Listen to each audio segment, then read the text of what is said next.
Менин атым Элнура, 14 жаштамын. Мен мектеп окуучусумун.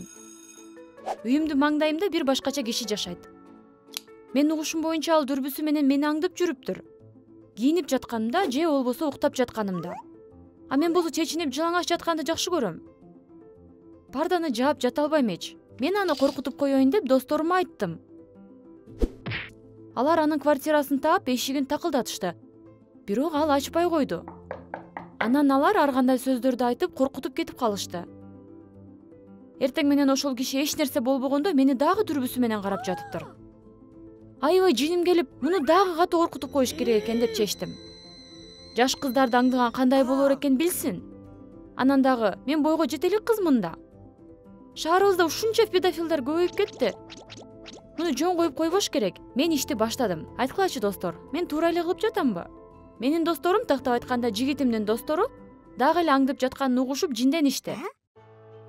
Башында почтасына майып кылып салабыз деп коркутуп кат жазышты.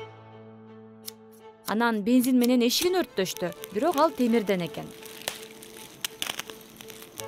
Балдар педофилди аңдып, анан кармайлык дешти. Качан ал магазинге чыкканда. Тиги болсо кечке эле үйүндө отура бербейт да.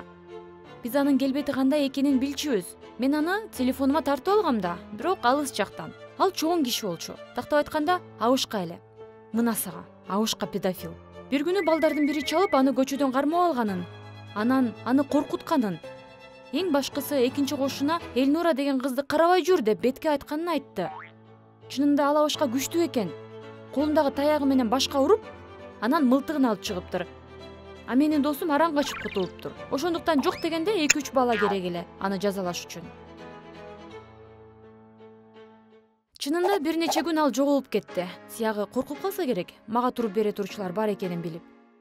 Бирок 3-күнү кайра мени дүрбүсү менен карай баштады. Эмне? Дагыбы? Сен даана жинде болуп калгансыңбы, абышка? Мен жигитиме чалып жиним менен кыйкырып уруштум. Бир болбогон абышкадан кызын коргой албаган баланын мага кереги жок, дедим. Жигитим Чика, мен сени уктум, деп туруп акырын трубканы коюп койду. Нерв болгонумдан өзүмдүн бөлмөмдө жакшы жашай албай жаттым. Мен парданы жаап алсам деле болмок, бирок эмнеге жаабам? Мен өзүмдүн үйүмдө кандай жүрөм, өзүм билем да.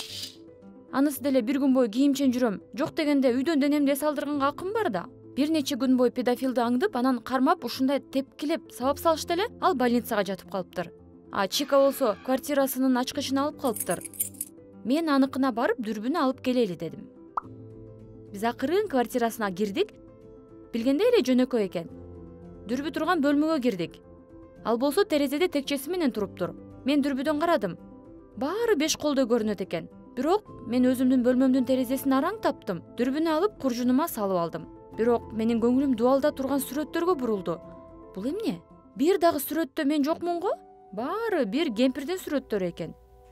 Токтосоңор, бул деген менин кошунам Гүлмира апа да. Ооба, дал ошол. Эч бири-бирине окшобогон сүрөттөр. Биздин терезебиз жанаша турат да. Сүрөттөрдө күнү жана жазуулар бар экен. Алтыным Гүлмира, гүл менен кандай сулуусуң. Менин Гүлмирам, сен бүгүн менин жакшы көргөн көйнөгүмдү кийиптирсиң. О Гүлмира, кайгырбачы, андай сага жарашпайт. Гүлмира, сүйүктүүм, сен мени кечирер күн келер бекен. Гүлмира мышык менен ойноп жатат. Мен таштай болуп катып туруп калдым.